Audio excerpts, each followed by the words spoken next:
How a Romance Novel Saved the Galaxy by Ariana Deralte.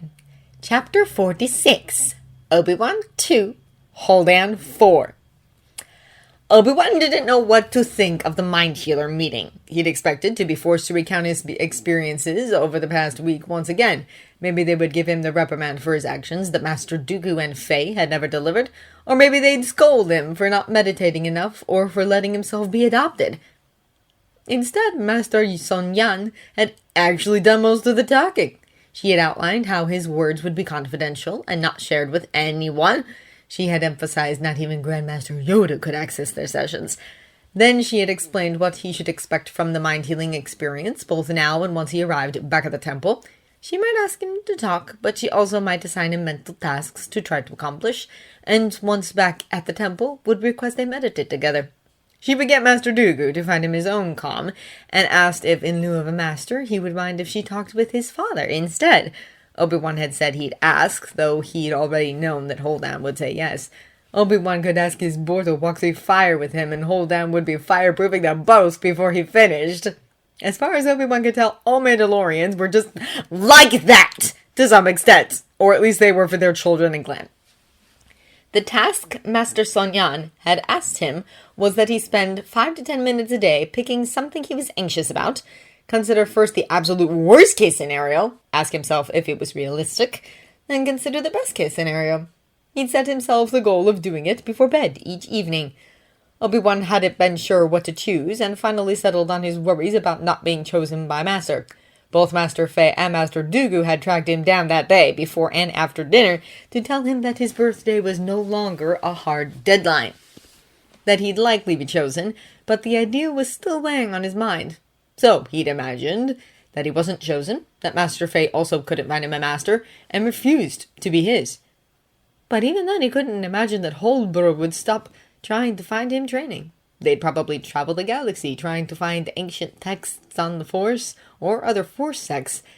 And realistically, Faye probably wouldn't let him down either. He was less sure about the temple itself. The hardest thing about his assigned task was thinking of a best-case scenario. He'd hoped so hard that Qui-Gon would choose him, but rejection after rejection made trying to think hopefully feel painful. He dutifully tried to imagine a master who wouldn't care about his poor grades, or anger issues, or that he was now seeing a mind healer. He held this nebulous image in his head for a few seconds, then banished it as he realized he was taking in short, fat gasps of breath. Had he failed in this simple task he was assigned, or was this what the mind healer wanted? Obi-Wan wasn't sure. There was a knock on his door. Obi-Wan, it's me and Faye. May we come in? Obi-Wan dutifully got up and triggered the door. His boar studied him for a moment before holding his arms out for a hug, which Obi-Wan gratefully rushed into. Obi-Wan was embarrassed how long it lasted as he tried to match his breathing to his boar's. When he pulled away, though, there was only kindness on Master Faye's face. Boar was fine with it, of course. He told Obi-Wan that due to his birth parents' neglect, he'd rarely had hugs growing up, so he adored hugs now. In fact, he'd said the hardest thing for him to learn as a kid was to ask other people's permission before hugging. Obi-Wan was to tell him if he ever felt Horbor was pressuring him into a hug. Obi-Wan doubted that would ever be the case. He and his friends hugged a lot, especially Bants, but he had only vague memories of warm hugs from adults when he was a tiny youngling. He'd forgotten how nice it was. You want to talk about Attica?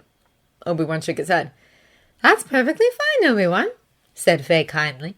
You remember how we talked about you needing mental bonds with other Jedi? Yes, said Obi-Wan, knowing his face was turning a bit red at the reminder. He couldn't believe he'd been just reaching out to the masters around him, begging to be let in. And what did I say about your behavior? Asked Faye sternly. That it wasn't a weakness or anything to be embarrassed about, repeated Obi-Wan, now if he could just convince himself of that. Well, it occurred to me there was another bond we could give you until you get your Padawan bond, said Faye with a bright smile. Obi-Wan appreciated that she really did treat him finding a master like it was already a given. Are there that many types of bonds? Asked Obi-Wan. Faye nodded. There are several, which I'll tell you about. The one I'm thinking of right now is called the familial bond. While Hulan isn't force sensitive like most beings, He's not 100% Force null. I can guide you in making a bond with him that would allow you to sense his emotions and call on him if you needed him. Oh! Master Fei was trying to make sure he had some mental stability if the Force called on her to leave. He sent his appreciation for her efforts down their bond. All my emotions. I wouldn't want to overwhelm Obika, said Holdan, frowning. I love it when you're having sex, boy. Obi-Wan smirked at him, especially since it was Holber's turn to go run. It wasn't like he hadn't noticed that Master Fei and Holber were getting together. Fei laughed. Obi-Wan will indeed be able to block it on his end. With some practice, you might be able to block it on yours as well, Holden. You really don't mind, boy? Asked Obi-Wan hesitantly. He was used to sensing other people's emotions and having his emotions sensed in return. While his boar seemed really good at reading other people, he couldn't be that comfortable with Obi-Wan having a direct connection to his emotions. But Holborn radiated determination and love. I really don't. Holdan woke up the next day determined to spend the day with his ad. They had a bunch of preparations to make if Obika was going to have his vertical 10 soon. Most notably, they needed to go to an armorer and find out what form Obika's Vertigotten would take. Once Holdan knew that, he'd be able to start preparing Obi-Wan for anything the Vertigotten might throw at him. They headed to the Khan La's customary armorer after breakfast. Now, Obika, don't take anything armor Soktoni says seriously. He'd be the first to tell you he hates anyone who bothers him equally. I don't think he'd take any commissions at all, if not for his contract with Clan Red. Obi-Wan gave him a curious look, but it was hard to explain the grumpy old armorer in words. You'll see. The key will be to not let him get distracted by his work. They knocked on the Durasteel doors to the Knee's workshop.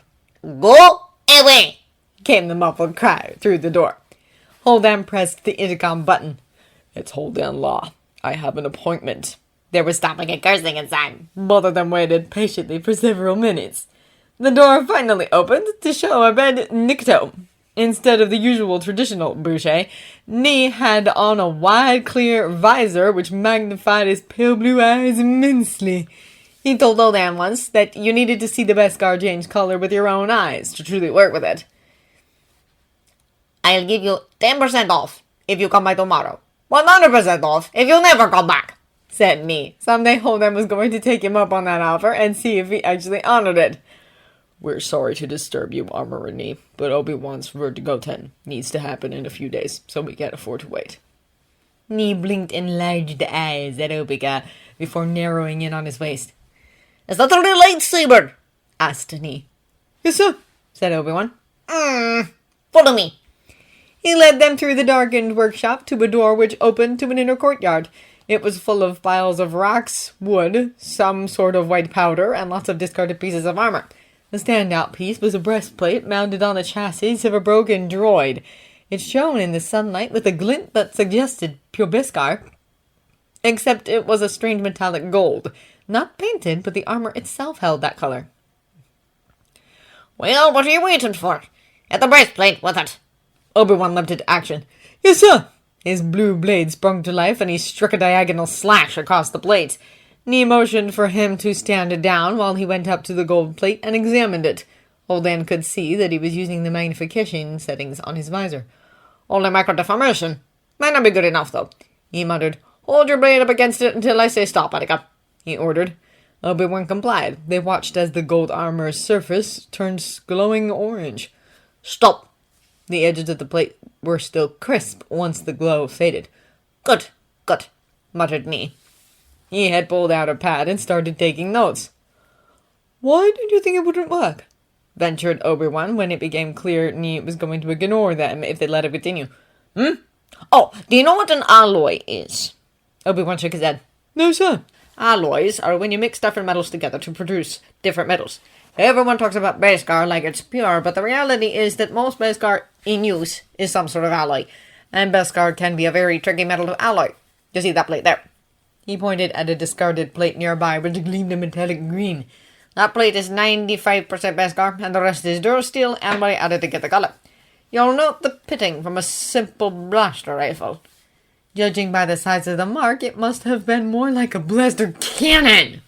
The gold Beskar plate you just tested is 93% Beskar, but it has now withstood both the blaster and the lightsaber. Now I get to figure out why. He looked quite gleeful at the prospect. He looked like he was about to go back to his notes, so Holdan decided to jump it. Wait, does that mean my armor isn't even close to pure Beskar? He thought it was, considering it stopped blaster fire. It had been made from Kabor's armor after their death. The older the provenance of the armor, the less Beskar tends to have in it. If you don't add anything to it, Beskar has a melting point so high that it used to be unworkable in regular forges. So any armor, before we figured out how to use ion engines to melt it without melting ourselves, is going to be an alloy. That's why you get some glam armor, which has been passed down for generations but can't stop a blaster. Any competent armorer should be checking for this when they reforge, and since I was the one who made your armor, I can tell you, no, it's not close to pure Beskar, but it works. Holdan pouted, feeling a little betrayed now that he knew. The armorer headed back into the forge, and they followed. Ni turned on some lights, which reduced the red-orange light of the forge along one wall to a pleasant glow. "You need a tracking sigil?" asked Ni. "Hold on, I'd almost forgotten that." "Yes, sir." Ni went off to the side of the room, muttering something about remembering where he put them. "Tracking sigil?" asked Obi-Wan. "It's tradition to give clan ally sigils with their clan symbol. Usually they're made from leftover material from our own armor. When Death Watch started stealing children, we started putting tracking beacons in them." You could tell that Obi-Wan wasn't happy at the prospect, but it was a non-negotiable safety precaution. "I wore mine until I was 20, when I gave it to one of the Attica who needed it," he explained, in the hopes it would make it more palatable, just as Ni triumphantly returned with the sigil strung on a leather cord. Clan Law's sigil was a rearing fan rowl, a type of snake which had been found in Mandalore's jungles long ago. The tracker was somewhere under the snake's hood, apparently. "If you hate the rowl," offered Holdan when Obi-Wan stared at it hesitantly. "We're sworn to House Ren, so you can use Ren's owl sigil instead if you don't like the roll." Obi-Wan shook his head. "It's fine." He reached out to grab it and pulled it over his head. "Wait, Obi-Wan," said Holdan, finally realizing what was wrong. His Attica didn't want anything around his neck. "Armor Ni, is there a way you could fasten it to his belt, or maybe a bracelet?" Holdan suspected Ni would understand, considering he bore his own scars on the skin of his neck. Ni grunted and went over to one of his workbenches to pull something out of a drawer. "Belt hook," he said, handing it to Obi-Wan. "Since you're here, I may as well get some measurements for rum braces," Ni said, grabbing a pile of knotted string off the wall. He quickly measured the distance between Obi-Wan's wrist and elbow, as well as the circumference in both spats. Ni then went over to his workshop and picked up an unadorned vambrace. "Try this on." Obi-Wan dutifully put it on. "Now don't turn it on, but do your lightsaber movements," ordered Ni. Hesitantly, Obi-Wan took up a stance before moving into some quick practiced strikes, even twirling the lightsaber in his hands at one point. It looked perfect to Holdan, but Ni seemed to disagree. "It's blocking the movements of your wrists slightly, isn't it?" Ni asked. Obi-Wan nodded sheepishly. "Right, well, I'll look around that." Ni took the vambrace again. "Now for the vertical attendant, so you can leave me in peace." He strode over to another workbench and pulled open a drawer. "Come over here, Attica, and pick whichever one the man guides you to." Holdan didn't follow, since it was up to his ad alone to pick one of the many small figurines of a Mandalorian warrior, which were in that drawer. If Holdan were being honest, he'd chosen his own figurine based on which one had the best shape, but he suspected Obi-Wan would use the Force instead. Once Obi-Wan selected a figurine, it went in the crucible. Ni thrust it deep into the glowing coals of the forge, sending a wave of extra heat through the room when he opened the door. He then went to the opposite side of the room and pulled a stone bowl out from under a sink, which he filled with cold water. From what Holdan knew, the figurines had just a touch of Beskar in them, so they melted quickly. It was only a few minutes later when Ni pulled the crucible out with his tongs and unceremoniously dumped the contents into the bowl of water. There was a sound like a blaster being shot hundreds of times a second. Steam billowed out of the bowl. Ni put the hot crucible back down near the forge, then came back to dump the water and metal out onto the table it was sitting on. The metal had formed what looked like a series of sharp sticks, though there was a small amount of bulbous shapes as well. Said Ni, eyeing the shapes. "You're to go to the east of Keldabe and survive for 3 days in the wastes. When you return, you must report to me what you've found." "Yes, sir," said Obi-Wan. "Now both of you get out of here." Your bird can explain the rest. Don't forget to drop off the beskar, Holdanla. Holdan had set it up so he'd do that later, so Obi-Wan wouldn't find out his babor had given up his armor for the Attica. Holdan was feeling cautiously optimistic about his Adsbergotten assignment. It was essentially a scouting mission, and since Holdan was a scout himself, he'd be able to prepare Obiga to the best of his ability. The Verdgotten's tests weren't as harsh as they could be long ago either. Obi-Wan would be allowed to take enough water for the full 3 days, since there was no guarantee of non-poisoned water in the wastes of the Dralhan, and he'd be allowed to take his weapons. Speaking of which, you'll be allowed your lightsaber and a blaster during the test, Obi-Wan. So how about we go find lunch, then head back to the compound to practice shooting? Yes, Bull. It was killing Nared that Kirika kept shying away from him during the day when she spotted his boucher out of the corner of her eye. She was sitting in between Hyam's crossed legs, having just finished some dried Nuna jerky, which was part of Nored's rations. Making sure she could see his every movement, he reached beside him to put his boucher directly in front of her on the sand visor facing her. To her credit, she didn't flinch. Do you know anything about Mandalorians, Adika? Kiri shook her head then paused. You wear armor and like weapons. Nared smiled. It was so similar to how he'd answered Hyam about Jedi and the Force the day before. Exactly, Adika. But the armor, the beskar, it's not just something a Mandalorian wears. It's what makes us Mandalorian. It's the soul of our people. So you will find that every Mandalorian on this planet is making an effort to wear at least some armor. Even say the poorest of farmers usually have at least one piece. Hyam's steady, interested gaze made Nared want to flush. I don't deny that we're a violent people who wear armor and love to fight, but there is one thing we don't do. Do you know what that is, Adika? Kiri shook her head, though she tentatively reached out and touched the edge of his boucher, hopefully seeing it in a different light. We don't have children. Children are the future, and nobody cares who their parents were. You don't harm or judge a child based on that. Those Mandalorians who hurt you, they don't deserve to wear the armor. It's as simple as that.